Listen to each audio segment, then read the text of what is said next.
I want to talk about impact drivers.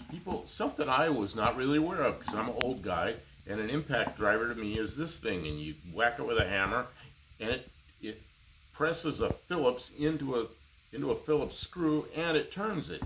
But I think most people today call this an impact driver. It's like a little um, impact wrench, and I have a Phillips screwdriver in there right now. So this thing, if you put a lot of pressure on it, it'll go it'll really hammer away, and it's called an impact driver as well. So you have two different things called an impact driver. Kim found this torque wrench where in a street or something. It was like rusty mess, and she cleaned the rust all off of it, and we haven't tested it to see if it's any good yet. But let's say I want to take these screws are stuck. If I want to take these out and I use this, it's likely it would just strip that screw out. This is really, impact driver might be the right tool, but not the right tool. This impact driver. The impact driver I want to use on this is this thing. When you hit this with a hammer, for some reason this rubber thing is slid up. When you hit this with a hammer, it turns this, but it also forces the Phillips into the screw. So it does two things. It forces it in there to hold it, and it turns it. And let's see how this will do. I think it turned it. It did. It broke that loose. So then you can get a regular screwdriver, or even the impact driver. Take it out. Let's see this one. This one is stuck, and I know Kim was trying to get it out with a screwdriver, so we're going to whack on this with a hammer and see if we can unscrew it. I think it turned. It did.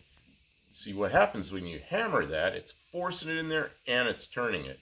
We called this an impact driver. And when I was 1971, I was 17 years old.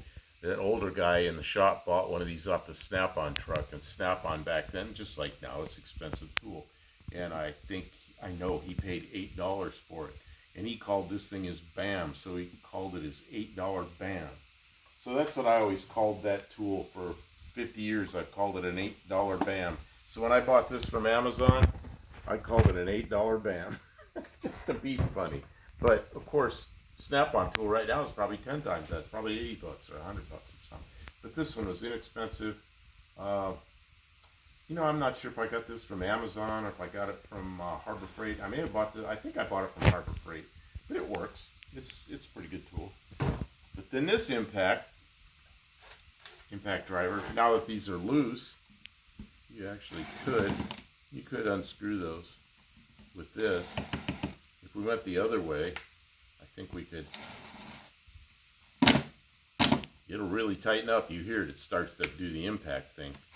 But I'm not worried about it now because we already broke those screws loose. So then we can continue the disassembly. Oh, and you can see this. You can imagine how badly those were stuck in there. And we were able to get that out with the impact driver. I'm trying to hold that away. You can see it. It's extremely rusty down in there. And I don't, sitting in the street for, I don't know, a long time in a gutter or something. This was really rusty. But Kim's going to try to take it apart, and then we'll test it to see if it's a good torque wrench or not. I don't expect it'll be good, but we can test it and see. If not, it'll be a breaker bar.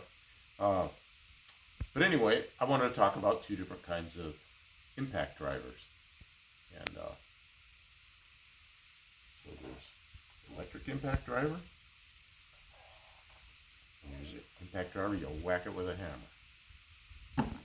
Same name, two different tools.